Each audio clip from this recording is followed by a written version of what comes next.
నమస్తే,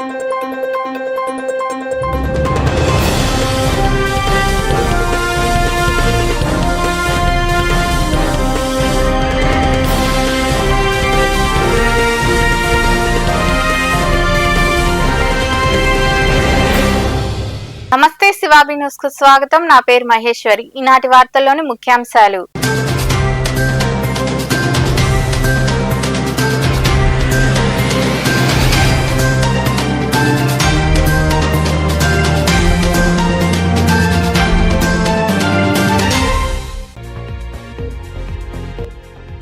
రోడ్డు ప్రమాదంలో tractor driver మృతి. మనుబోలు మండలం వీరంపల్లి క్రాస్ రోడ్డు వద్ద ట్రాక్టర్ ను లారీ ఢీకొనడంతో ప్రమాదం. కేసు నమోదు చేసి దర్యాప్తు చేస్తున్న పోలీసులు.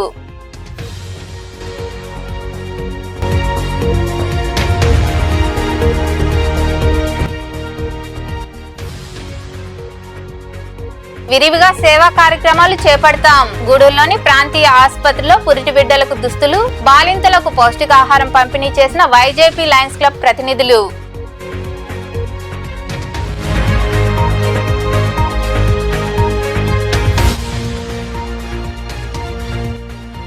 డీమ్డ్ యూనివర్సిటీ హోదా రావడం సంతోషకరం. గూడూరు సమీపంలోని ఆదిశంకర ఇంజనీరింగ్ కళాశాలలో ఏర్పాటు చేసిన మీడియా సమావేశంలో వివరాలు వెల్లడించిన కళాశాల చైర్మన్ వంకి పెంచులయ్య.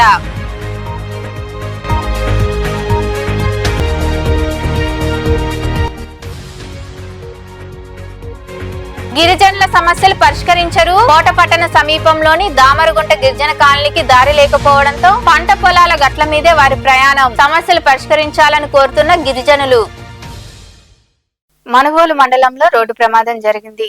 నెల్లూరు వైపు వెళ్తున్న ట్రాక్టర్ ను వెనుక నుండి లారీ ఢీకొనడంతో డ్రైవర్ శ్రీనివాసులు అక్కడికక్కడే మృతి చెందాడు. ఈ మేరకు మనుబోలు పోలీసులు కేసు నమోదు చేసి దర్యాప్తు చేస్తున్నారు. మనుబోలు మండలంలోని వీరంపల్లి క్రాస్ రోడ్ సమీపంలోని జాతీయ రహదారిపై ఆదివారం తెల్లవారుజామున రోడ్డు ప్రమాదం చోటు చేసుకుంది. పొట్టు ట్రాక్టర్ నెల్లూరు వైపు వెళ్తుంది. నాయుడుపేటలో డ్రైవర్ పొట్టును అన్లోడ్ చేసి తిరిగి నెల్లూరు వెళ్తున్నాడు. అదే సమయంలో చెన్నై నుండి నెల్లూరు వెళ్తున్న లారీ వెనుక వైపు నుండి ఢీకొంది. ఈ ప్రమాదంలో ట్రాక్టర్ డ్రైవర్ నెల్లూరుకు చెందిన శ్రీనివాసులు రోడ్డు మీద పడిపోయాడు. లారీ కింద పడడంతో మృతి చెందాడు. ఈ మేరకు మనుబోలు పోలీసులు కేసు నమోదు చేసి దర్యాప్తు చేస్తున్నారు. వైజేపీ లయన్స్ క్లబ్ ఆధ్వర్యంలో విరివిగా సేవా కార్యక్రమాలు చేపట్టడం జరుగుతుందని ఆ క్లబ్ డిస్టిక్ గవర్నర్ ఆర్వి రావు తెలిపారు. గూడూరు పట్టణంలోని ప్రాంతీయ ఆసుపత్రిలో ఉన్న ప్రసూతి కేంద్రంలో పురిటి బిడ్డలకు దుస్తులు, బాలింతలకు పౌష్టికాహారం అందజేశారు. గూడూరు పట్టణంలోని ప్రాంతీయ ఆసుపత్రిలో ఉన్న ప్రసూతి కేంద్రంలో Lions Club of Gudur YJP మరియు టౌన్ క్లబ్ల ఆధ్వర్యంలో కొండూరు ప్రభాకర్ రాజు, విజయమ్మల దాతృత్వంతో పురిటి బిడ్డలకు దుస్తులు, బాలింతలకు పౌష్టికాహారం అందించారు. ఈ సందర్భంగా క్లబ్ డిస్టిక్ గవర్నర్ ఆర్వి రావు తదితరులు మాట్లాడుతూ ప్రతి నెల ప్రాంతీయ ఆసుపత్రిలో దాతల సహకారంతో సేవా కార్యక్రమాలు చేపడుతున్నామన్నారు. రాబోయే రోజుల్లో మరిన్ని సేవా కార్యక్రమాలు నిర్వహిస్తామని వారు వివరించారు. Lions Club of Gudur YJP మరియు టౌన్ క్లబ్ సేవా కార్యక్రమాల్లో భాగంగా గవర్నమెంట్ హాస్పిటల్ నందు పశుపతి వార్డులో సీను గారి క్యాంప్ చైర్మన్ గా వారు ఒక ఇద్దరిని దాతలుగా తీసుకురావడం జరిగింది. వారు కొండూరు ప్రభాకర్ రాజు గారు మరియు విజయమ్మల గారు. వాళ్ళకి నేను ఈ సభాముఖంగా ధన్యవాదాలు తెలియజేస్తున్నాను. ఇది చాలా మంచి కార్యక్రమం. ఇక్కడ ఉన్న ప్రతి ఒక్కరు కూడా చాలా నిరుపేదలు. వీళ్ళకి మనం ప్రతి నెల 25వ తేదీ అట్లా ఒక నెలలో ఒక రోజు వాళ్ళకి కావాల్సిన చిన్నపిల్లలకి దుస్తులైతేనేమి, తల్లికి కావాల్సిన పోషకాహారం ఇవన్నీ ఇవ్వడం అనేది మనం గత కొన్ని సంవత్సరాల నుంచి చేస్తున్నాము. దాంట్లో భాగంగా ఈరోజు మా శ్రీనివాస్ యాదవ్ గారు తరపున డోనర్స్గా వచ్చిన వారికి మరియు మా ఈ కార్యక్రమానికి విచ్చేసిన పాస్ట్ ప్రెసిడెంట్లకి ప్రతి ఒక్కరికి పేరు పేరున ధన్యవాదాలు తెలియజేస్తున్నాను. ఇది ప్రతి నెల కంటిన్యూగా కొనసాగుతుంది.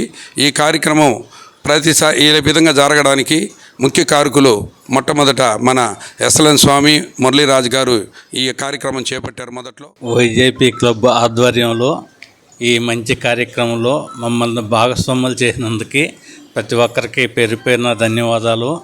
శ్రీనివాస్ గారు ఒకసారి చెప్పడం జరిగింది, ఆయనకి ప్రత్యేకంగా ధన్యవాదాలు తెలియజేసుకుంటున్నాను. ఇంత మంచి కార్యక్రమం చేస్తున్నందుకు ఆనందంగా ఉంది. ఇలాంటి కార్యక్రమాలు ఇలాగే అందరి ఆధ్వర్యంలో చాలా జరగాలని కోరుకుంటున్నాను. లయన్స్ క్లబ్ సేవా కార్యక్రమంలో భాగంగా ఈ నెలలో కూడా ఈ ప్రసూతి వార్డు నందు ఒక తల్లి పిల్లలకి పౌష్టికాహారం మరియు దుస్తులు పంపిణీ మరియు వారికి కావాల్సిన ఇతర సామాగ్రి అందించడం జరుగుతుంది.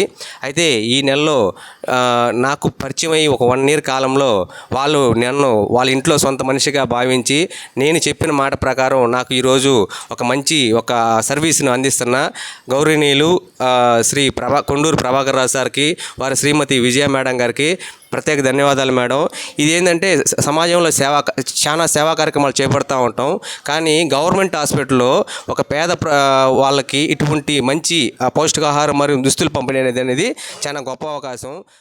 ఈ కార్యక్రమంలో లయన్స్ క్లబ్ ఆఫ్ గూడూరు మరియు టౌన్ క్లబ్ల ప్రతినిధులు శ్రీనివాస యాదవ్, మురళీరాజు, గోపీనాథ్ రెడ్డి, ప్రసాద్, మురళీనాయుడు, గురునాథం, ఎస్ఎల్ఎన్ స్వామి, రవీంద్రారెడ్డి తదితరులు పాల్గొన్నారు.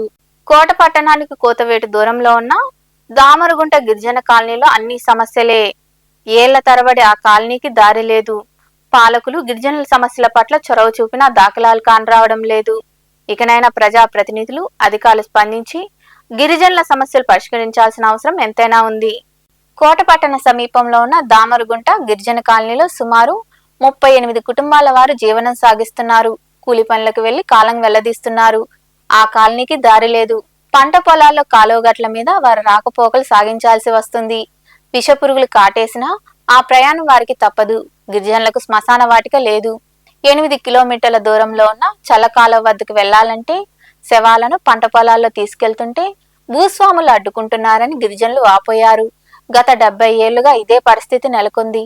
ఎన్నికల సమయంలో రాజకీయ నాయకులు ఓట్ల కోసం వెళ్లడం, హామీలు ఇవ్వడంతోనే సరిపెడుతున్నారు. అధికారంలోకి వచ్చిన తర్వాత గిరిజనుల సమస్యల పరిష్కారానికి నోచుకోవడం లేదు. దామరగుంట గిరిజన కాలనీ చుట్టూ భూస్వాములు కంచివేసి గిరిజనులను రాకుండా భయభ్రాంతులకు గురిచేస్తున్నారు. జడ్పీ ఉన్నత పాఠశాలకు 5 మంది, ప్రాథమిక పాఠశాలకు 10 మంది, అంగన్వాడీ సెంటర్లో 3 విద్యార్థులు చదువుకుంటున్నారు. వీరంతా పంట పొలాల కాలువగట్లపైనే ప్రయాణించి చదువుకుంటున్నారు. ఇకనైనా అధికారులు, ప్రజాప్రతినిధులు స్పందించి సమస్యలు పరిష్కరించాలని కాలనీ వాసులు కోరుతున్నారు. మేము ఆ స్థానికంలో ఉన్నాము. మాకు ఏ గతి లేక దారి డొంక లేక నానా ఇబ్బందులు పడుతున్నాము. మా పిల్లలు 15 మంది పిల్లలు మేము బడికి పంపించాలా, రీసెంట్ స్కూల్కి పోవాలా. ఆ బిడ్డలు అల్లాడిపోతున్నారు. మా చుట్టూ ఇంటి చుట్టూ తంతి నాటేశారు. మేము ఎటు పోలేకుంటున్నాము. పైగా మా భూమి మీద నడిస్తే కేసు పెడతామని డిమాండ్ చేస్తున్నారు. అది వినోద్ రెడ్డికి వచ్చి మేము ఒక మరలు చెప్పుకున్నాము. వినోద్ రెడ్డి ఏం చెప్తున్నాడని అంటే, నేను ఫాసిల్ కుమార్ ఎమ్మెల్యే కాడికి తీసుకెళ్తున్నాను, కలెక్టరు ద్వారాగా ఈయన ఎమ్మెల్యే ద్వారాగా కలెక్టర్కి చెప్పిస్తామన్నాడు. ఆదిశంకర ఇంజనీరింగ్ కళాశాలకు డీమ్డ్ యూనివర్సిటీ హోదా రావడం ఆనందంగా ఉందని ఆదిశంకర విద్యాసంస్థల చైర్మన్ వంకి పెంచలే తెలిపారు. గూడూరు పట్టణ సమీపంలోని జాతీయ రహదారి వెంబడి ఏర్పాటై ఉన్న కళాశాలలో ఏర్పాటు చేసిన సమావేశంలో ఆయన మాట్లాడారు. ఇంజనీరింగ్ కళాశాల ఏర్పాటు చేసి 26 సంవత్సరాలు అయిందని, కేంద్ర ప్రభుత్వం జనరల్ కేటగిరీలో ఆదిశంకర ఇంజనీరింగ్ కళాశాలకు డీమ్డ్ యూనివర్సిటీ హోదా కల్పించడం సంతోషంగా ఉందని ఆయన వివరించారు. ఈ సమావేశంలో కళాశాల హెచ్ఓడీలు, ఏవో రామయ్య తదితరులు పాల్గొన్నారు. గత 25 సంవత్సరాలుగా ఆదిశంకర ప్రారంభించిన నాటి నుండి ఈ రోజు వరకు ఎన్నో విజయాలు సాధించాం. వాటన్నిటిని కూడా మీరు మాకెంతో సహకారంగా మేము సాధించిన విజయాలని విద్యార్థులకి లభించినటువంటి ప్లేస్మెంట్స్, అదే విధంగా ప్రతిభ అవార్డ్స్, ఇవన్నీ కూడా విజయాన్ని కూడా మేము సాధించిన ప్రతి విజయాన్ని ప్రజలందరికీ తెలియజేసి మా అభివృద్ధికి 20 సంవత్సరాలుగా మీరు సహకారం అందించినందుకు మీ అందరికీ ప్రత్యేకంగా ధన్యవాదాలు తెలుపుతున్నాం.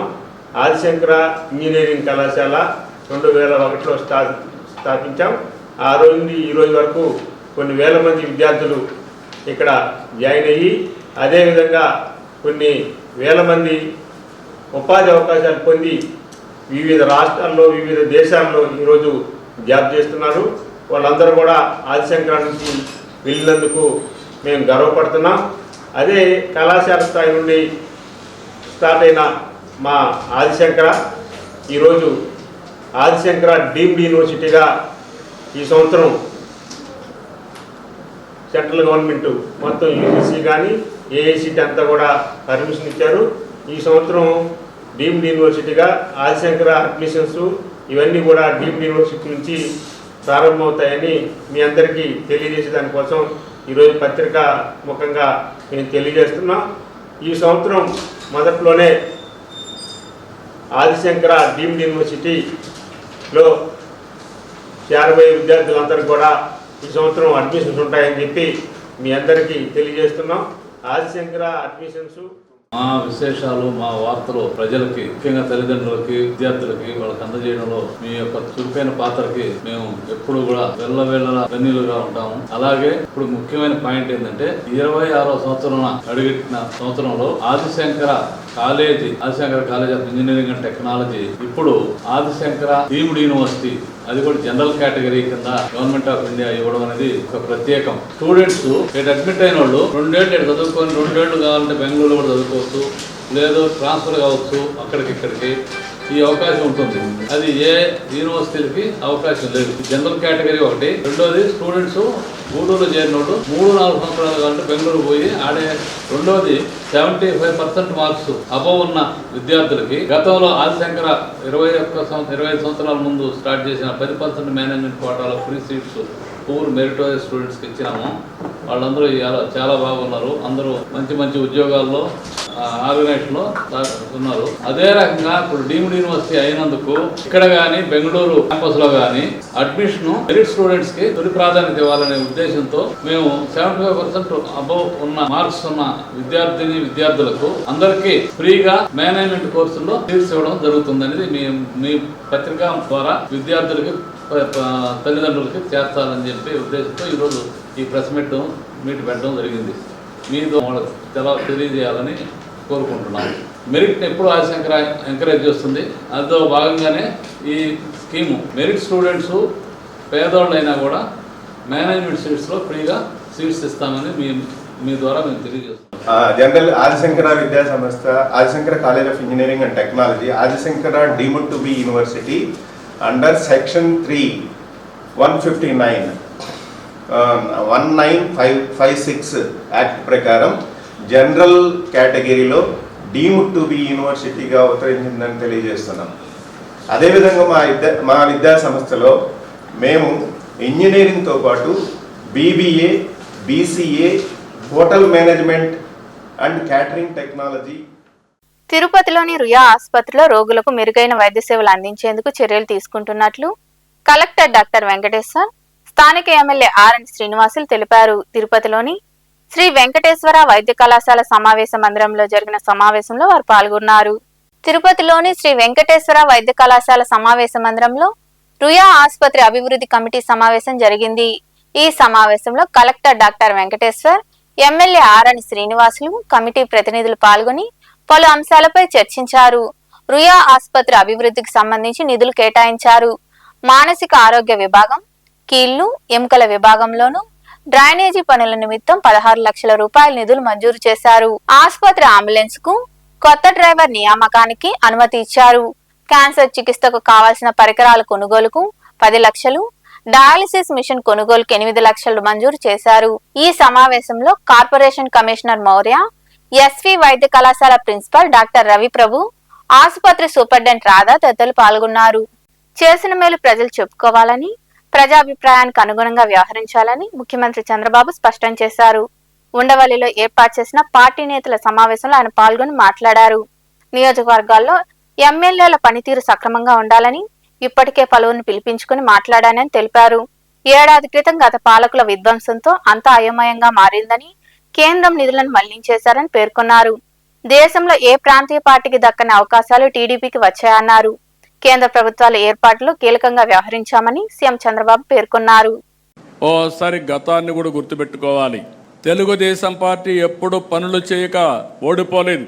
మన పార్టీ పెట్టినప్పటి నుంచి ఈ రాష్ట్రానికి సంక్షేమం అందించిన పార్టీ, సంక్షేమాన్ని ఏ విధంగా చేయాలనో చేసి చూపించిన పార్టీ తెలుగుదేశం పార్టీ. ఆ నాయకుడు నందమూరి తారక రామారావు గారనే విషయం మనం గుర్తుపెట్టుకోవాలి. ఒకప్పుడు పరిపాలన అంటే రెగ్యులేటర్ అనుకునే పరిస్థితి నుంచి పరిపాలనకు డెఫినేషన్ మార్చిన పార్టీ తెలుగుదేశం పార్టీ. ఇంకొక పక్క 95 నుంచి నేను ముఖ్యమంత్రి అయినప్పుడు మీరు చూస్తే ఫస్ట్ టైం అప్పుడే ఆర్థిక సంస్కరణలు పివి నరసింహారావు గారు తీసుకొచ్చారు. ఆర్థిక సంస్కరణలు అందిపుచ్చుకొని సెకండ్ జనరేషన్ రిఫార్మ్స్ అమలు చేశాం. మిడ్-90s 94-95 ప్రాంతంలో ఇంటర్నెట్ రెవల్యూషన్ వచ్చింది. దాన్ని ఫస్ట్ అడ్వాంటేజ్ తీసుకున్నది మనమే తీసుకున్నాం. ఇవన్నీ కలిసి వచ్చి ఈరోజు మనం చూస్తే ఏడాది క్రితం అంతా అయోమయం, గందరగోళం, ఎటు చూసినా చీకటి, 10 లక్షల కోట్ల రూపాయల అప్పులు, దెబ్బతిన్న వ్యవస్థలు, నిర్వీర్యమైపోయిన సంస్థలు, అతి దారుణమైన పరిస్థితి. నేను 4వసారి సీఎం అయ్యాను.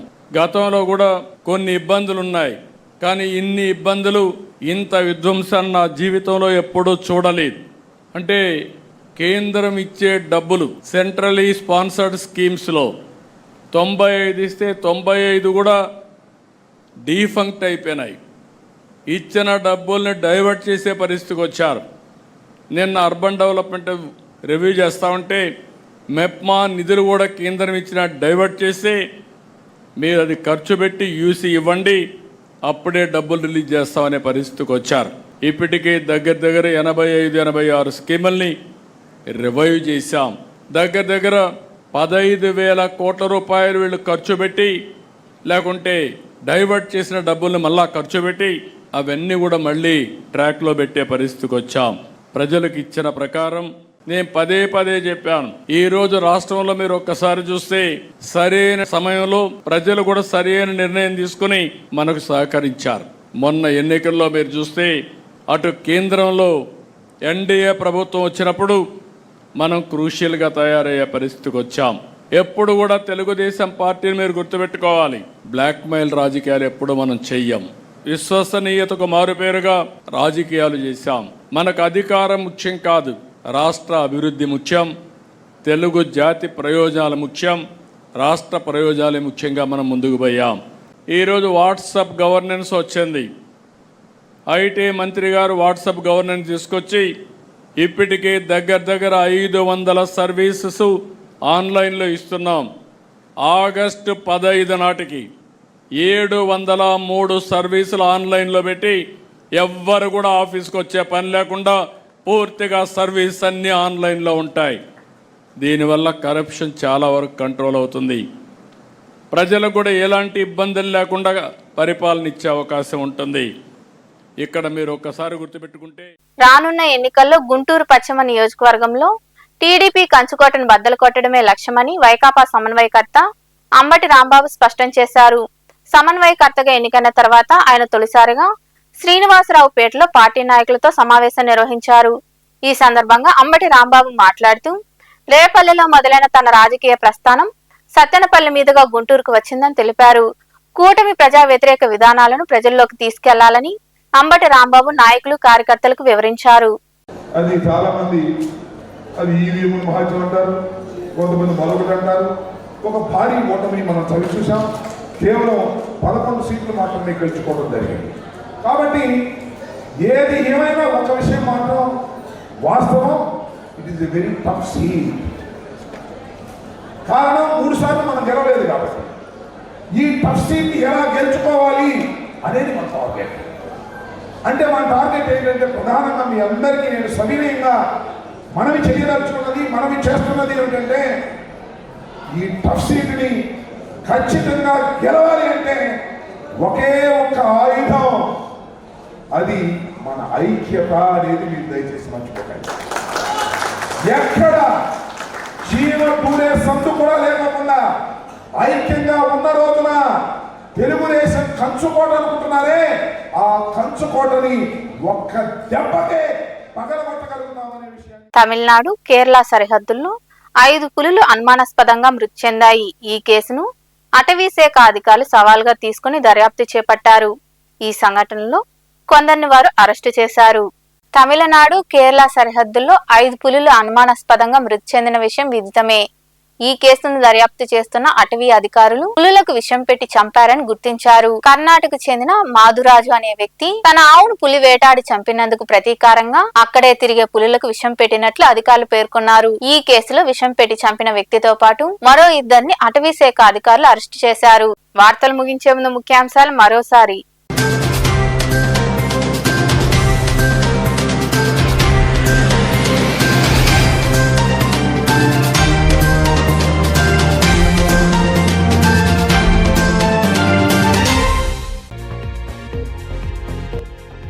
రోడ్డు ప్రమాదంలో ట్రాక్టర్ డ్రైవర్ మృతి. మనుబోలు మండలం వీరంపల్లి క్రాస్ రోడ్డు వద్ద ట్రాక్టర్ ను లారీ ఢీకొనడంతో ప్రమాదం. కేసు నమోదు చేసి దర్యాప్తు చేస్తున్న పోలీసులు.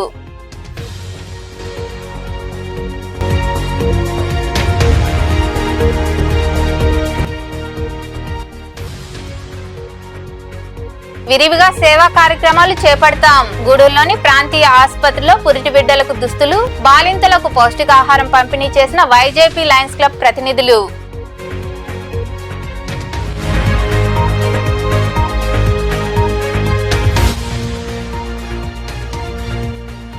డీమ్డ్ యూనివర్సిటీ హోదా రావడం సంతోషకరం. గూడూరు సమీపంలోని ఆదిశంకర ఇంజనీరింగ్ కళాశాలలో ఏర్పాటు చేసిన మీడియా సమావేశంలో వివరాలు వెల్లడించిన కళాశాల చైర్మన్ వంకి పెంచులయ్య.